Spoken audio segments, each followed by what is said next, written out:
Well, hey there. Welcome to day 22, No Nonsense November. Sharon Horne-Ellstrom here. And today we're going to continue our discussion about problem solving decision making by focusing on solutions. You can say solution focus. I say focus on solutions because it is, as much as we as human beings love to focus on the problems and talk about our problems and feel like victims and complain and bitch and moan about ain't it awful, the truth is, until we get to the solution portion of the problem solving decision making process, nothing happens, right? Until we get over and we should spend 80% of our time on the solution part of the whole process and only 20%, maybe 10% of our time actually identifying the beginning steps of the problem, focusing on what the problem is, never more than 10%, right? 80% on finding solutions and 10% on implementing and putting those solutions into place so that we don't have to deal with that problem, so we can learn the lessons we need to learn from it.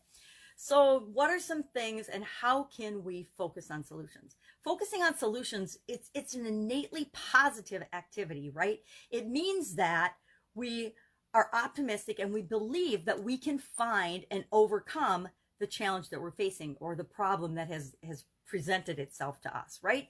It means that we can figure it out. What are some of the tips and strategies? Of course, there's a process for doing this like anything else, and we'll talk about that in a second and about the things that we need to do. But let's talk about some of the tips, because I think sometimes we just need tips and ideas to get us moving in the direction of focusing on solutions. So again, solutions should be positive, right? Sometimes they're not. Sometimes we need to just stop, cut bait, and discontinue something that we're doing because it isn't positive. The results we're getting aren't in the direction we want to go.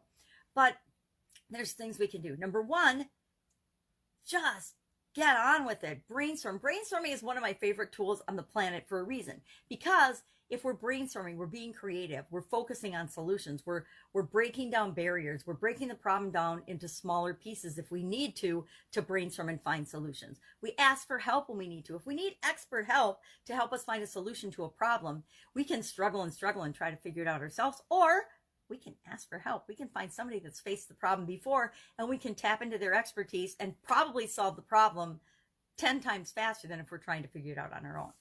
We can find opportunities and lessons in the problem and in the situation that will help lead us to solutions. We can think about similar situations that we or someone else has faced in the past and remember how we dealt with it and take bits and pieces of that to help us come up with a creative solution for the current situation that we're facing. We want to be objective.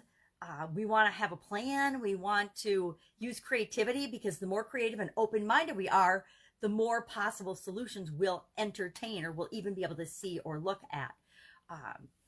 We want to remember to be flexible, to be accountable, be responsible. If we take 100% responsibility, if we own the problem, if we're like, I own coming up with a solution to this problem, even if we don't own the problem, but if we decide we want to come up with a solution for a problem that already exists, and we take 100% responsibility for knowing and believing that we can come up with that solution, we will find the solution. We will find a very viable solution. Does it mean somebody else won't come up with a better solution down the road? Of course not. We're hoping someone does, because we always want the world to be a better and better place, right? We want to build on other people's solutions. Life is about a continually improving journey and stepping stones. So what are some of the things that we need to do to focus on solutions? Well, we need to identify the issues. What are the issues? What's going on here? We need to understand everybody's interests. A lot of times when there's a problem or a challenge or a situation, it doesn't just involve us. Now, we can only approach it and figure it out from our point of view.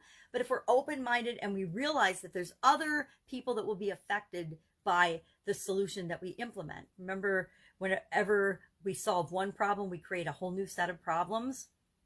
It's just inherent in the continuous improvement, ever-changing thing we call life. So we want to make sure that we are taking into account other people's interests. If I decide that I am going to move to Hawaii, just on a whim, I'm going to move to Hawaii because it's in my best interest, but I don't take into account the effect it has on the other people that are involved in my life, that's not necessarily the best solution to a current situation or a current problem I might be facing. So I want to take into account other people's interests. I want to list out and brainstorm again possible solutions, as many as I absolutely positively can. Any kind of options or solutions to deal with the challenge that I'm facing or the problem that I'm facing. As many things as I could possibly do. I talk a lot in the Get Up and Go Challenge every time about, we tend to think as human beings in black and white. It's either this or that, good or bad. We live in a polar universe, so we think in opposites, right? We think it's either something awesome or it's the end of the world. We think of literally good and bad, black and white, and we forget that there's so many shades of gray in the middle. There's so many different colors in the rainbow. There's so many different solutions and possibilities, right, of how to deal with different types of situations. I used to, when I was younger, talk myself into a corner and think that I had to do, or I remember back in college, how many people went to college with a major in mind and changed their mind? Like more than 5 times. Of course.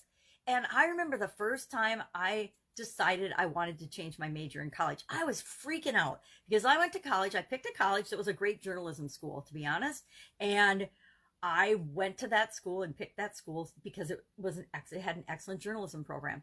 And I got into the program and I realized that it was not what I wanted to do with the rest of my life. And I had this internal battle and external battle with coming to terms with, it's okay to change your mind. It's okay to change your major, especially when you're 18 years old. When you're 18 years old, do you know what you want to do with the rest of your life?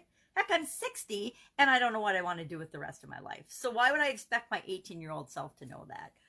So we want to realize that I either go to this school, continue in journalism, or it's the end of my life. That was really the thinking I had. That's very black or white thinking, right? Because there's infinite possibilities, and there were infinite possibilities. I ended up going to like 6 different colleges, maybe only 5 or 6 different colleges before I finally graduated with 3 degrees, because I kept changing my mind and I kept studying things, and I had so many classes that I ended up with 3 majors, 3 degrees, which is okay, ridiculous in my father's estimation and my family's estimation. But to me, it was fun and awesome, and I learned a lot. And it really reinforced, for me personally, my love of learning.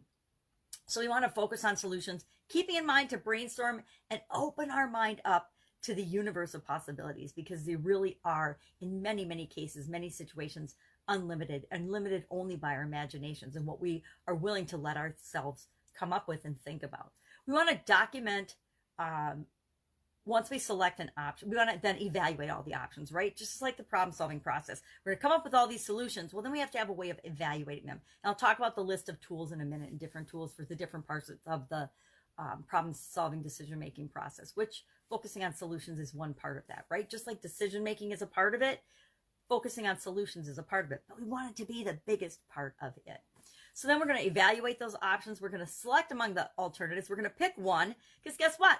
We can usually only act on one thing at a time. Now, if you have a whole team of people, you can act on more than one thing at a time. But if it's just you or a primary focus for your organization, you really probably want to pick one solution at a time and implement that, test it out, see what kind of results you're getting, document the agreements and the things that you're going to do, and then document and agree on things like contingencies, things on monitoring, things on evaluating, how you're going to know if it's working or not. And then when are your stop or do something else, throw in the towel on this particular solution or option. When do you switch to another option? Especially you need to and want to do all those things, because it's just like a science experiment.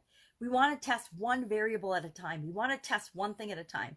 If I want to lose weight and I do 7 or 8 different things at a time and I lose weight or I don't lose weight, how do I know what's working or what isn't working? I do the same thing when I'm testing different supplements and things. I don't change my vitamins and my supplements all at once, or I have no idea what's working. I try to change one thing at a time, give it a test period, and then make a decision whether I'm going to continue or discontinue that particular supplement. We need to do and treat our entire lives and our businesses and our worlds like we are our own greatest science experiment. Because guess what? You are creating the life that you want. And so you get to decide all these things. A couple of things to keep in mind. We want to restate the problem as questions. If we restate the problem and we look at the problem as questions, our mind will give us all sorts of different answers instead of just one. If we state the problem as it's absolute, then we're actually reinforcing that the problem is bigger and more severe and probably not solvable, or will limit the amount of possibilities we'll allow ourselves to look at, or options we'll allow ourselves to look at. One really good strategy from actually comedy and theater is an exercise called yes and. So when you're brainstorming, you can, somebody will say a thing, somebody will give an example of, say, let's think of a problem. Say you are wanting to get a new car, and you're looking at the alternatives and the different types of cars that you can have that would meet the criteria that you want to have a new car or a new vehicle for your life. And somebody, you can have a friend or somebody say, you know, you're saying some of the criteria and the things that you want and talking about and evaluating different solutions.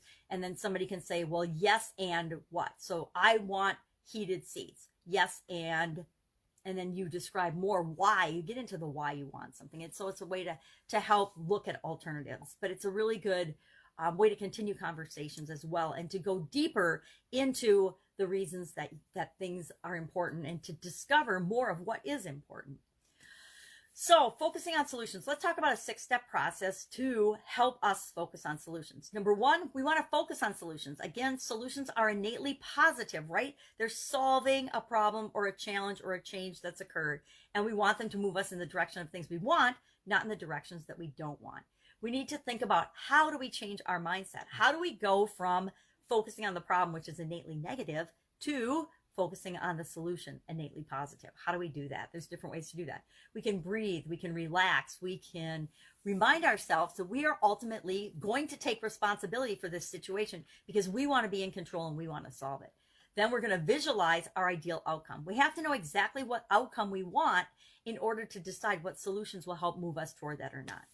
We want to start by trying to find a solution. What could we do? And maybe it doesn't solve the whole problem, but it solves a big portion of the problem. We can always break it down into smaller pieces. And then we want to do things like action exercises to get us to take action and actually play with and try some of the solutions. We want to define, own, tell the truth, and look for balance, and look for, sometimes we need to change our perspective. Balance to me isn't balance like a judge's scale. Balance to me is, are we looking at other perspectives and a broader point of view? Sometimes we just need a different perspective on the problem. If we step back and we look at the situation from a broader, bigger picture, we immediately see possible solutions that we wouldn't have seen before. So we want to be solution focused. We want to have an attitude and a spirit of possibility. We want to be objective. We want to have a plan for how we go about focusing on solutions. We want to use our creativity. We want to be flexible, accountable, and we want to take action. Well, so what are some of these tools? Remember I mentioned yesterday that there's 35 tools that I found from Success Labs, many of which I've used. I think I've probably been involved in all of these, sometimes under different names, but I'm just going to read them to you. There's no way I have time to describe 35 tools, but I want to give you an idea of how many things there are out there to help us do whatever it is that we want to do. This is just one list. I'm sure there are hundreds and hundreds of tools that you could use to help you with any part of the problem-solving, decision-making, focusing on solutions process, right? Anytime we're dealing with a challenge or a change.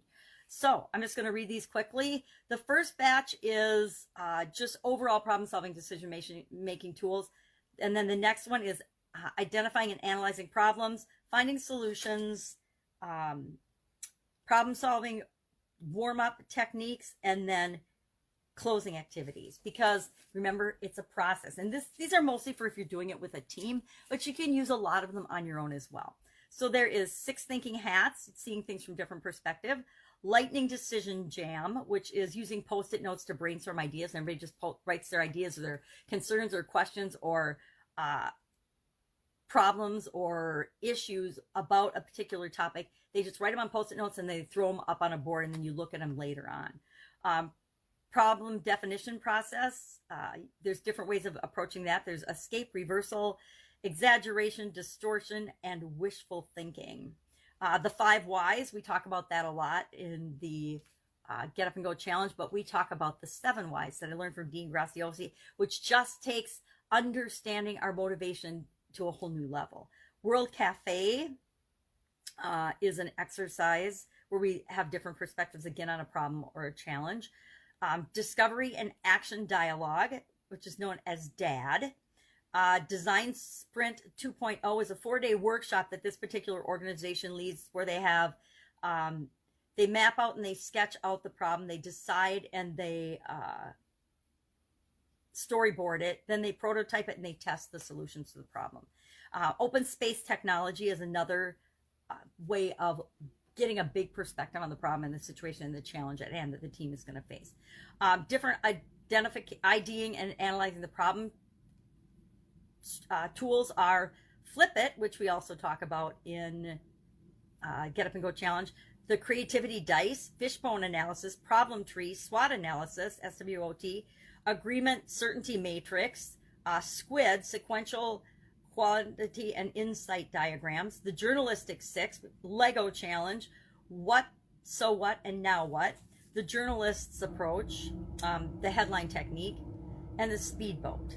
Now, I've used many of those. A lot of them come from the quality function and quality systems and analysis, which I actually started learning in college and did throughout my corporate career and my business ownership. Super fun tools to use and really good for brainstorming. Fishbone diagrams, fishbone, speedboat, SQUID, Lego challenge. A lot of them are really similar. The journalistic challenge and the journalistic 6 are very similar. And again, I started in journalism, so that's kind of a framework that's inherent in my underlying psyche. Okay, so finding solutions, what are some tools that you can use? The mind spin, improved solutions. You do 3 rounds and different rounds of problem solving, but you play different roles in the problem solving process. My son-in-law just took his journeyman exam, and one of the things that they do as part of that journeyman exam for the testing is they're faced with a challenge and a problem, and they have to approach it from 3 different people on that job's perspective and perform the task successfully in each of those roles. I love that. That is such a powerful way to look at situations and focus on solutions.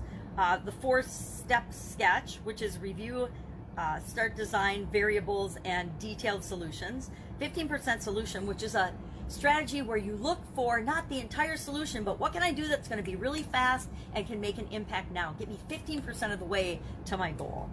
How, now, wow matrix, impact, effort matrix, democracy, which is Post-its on the wall. Again, it's another way of using Post-it notes. I, like everyone else who had a 3M relative, love Post-it notes and how flexible and fun they are to use. They're like sticky index cards that you can move around and stick on walls, so you don't have to be sorting through them by hand.